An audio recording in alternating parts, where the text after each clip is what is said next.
Chers membres du Fonds de recherche de santé du Québec, chers citoyens et citoyennes, gestionnaires, intervenants et intervenantes, chers chercheurs, chercheuses, étudiants et étudiantes, stagiaires postdoctoraux et professionnels de recherche et autres membres de Vitam, bonjour. Nous vous souhaitons chaleureusement la bienvenue dans notre deuxième partie des journées Vitam portant sur la prise de décision partagée entre l'équipe de soins et de services sociaux et les citoyens et citoyennes, patients partenaires, incluant les proches comme la famille, les proches aidants et aidantes. Je me présente, Dr Virginie Blanchette, podiatre et stagiaire postdoctorale à Vitam dans la chaire de recherche du Canada sur la décision partagée et l'application des connaissances du Dr France Légaré. Je serai votre hôte, encore une fois, cet avant-midi. Chez Vitam, Centre de recherche en santé durable du CIUS de la capitale nationale et affilié à l'Université Laval, les chercheurs et les chercheuses travaillent étroitement avec les partenaires du réseau de la santé et des services sociaux, ainsi qu'avec les autres partenaires de la communauté. Leurs travaux visent à développer des connaissances avec et pour les citoyens et citoyennes en vue de maintenir la santé et le bien-être de la population et de soutenir l'amélioration des soins et des services de proximité, comme au niveau des urgences, des CLSC, du soin à domicile, des groupes de médecine familiale. Je tiens d'ailleurs à ressouligner que les terres sur lesquelles plusieurs d'entre nous sommes virtuellement rassemblés aujourd'hui, étant donné notre rattachement à l'Université Laval et au CIUS de la capitale nationale, font partie du territoire traditionnel non cédé des Hurons-Wendat.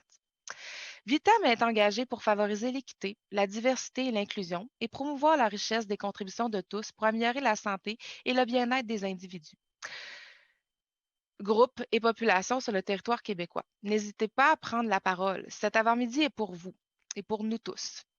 Les journées Vitam sont donc une occasion privilégiée pour favoriser les échanges entre toutes les parties prenantes. Nous vous invitons à transmettre vos commentaires via la discussion instantanée ou le chat en tout temps. Vous pouvez également lever la main. De plus, si votre nom n'est pas présentement affiché correctement dans la salle virtuelle Zoom, nous vous invitons à cliquer sur l'icône participant dans le bas de votre fenêtre. Dans la fenêtre qui s'affichera alors à droite, participant, vous y trouverez votre nom, puis vous cliquez sur l'option plus, puis sur renommer pour vous renommer car on veut vous connaître. Hier soir, nous avons eu plus de 160 personnes qui ont participé à l'échange, dont quelques-unes étaient de l'extérieur du Québec. C'était très dynamique, même si nous étions chacun chez soi. Il y a eu plus de 80 interactions, questions, commentaires par le biais de la discussion instantanée. Nous pouvons donc dire mission accomplie pour l'atteinte des objectifs de la soirée.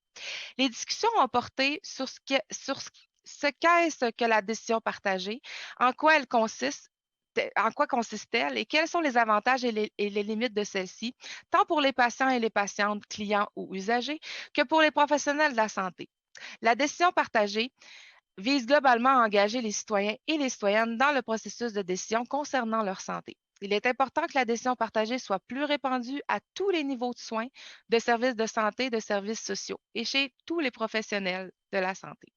Nous avions demandé à notre auditoire quelques questions issues d'une enquête canadienne sur la décision partagée menée par l'équipe de France Légaré. Nous avons pu constater alors que pour la majorité des gens présents dans la salle virtuelle, plusieurs n'ont rarement ou jamais été impliqués dans les décisions concernant leurs options. On ne leur a pas présenté les avantages et les désavantages de ces options. On ne les a pas questionnés sur leurs préférences. Par contre, les options étaient en général présentées de la part des professionnels de la santé dans la majorité des cas. Tout comme dans l'enquête canadienne, il semble que les personnes venant du Québec semblent vivre moins l'expérience de la décision partagée.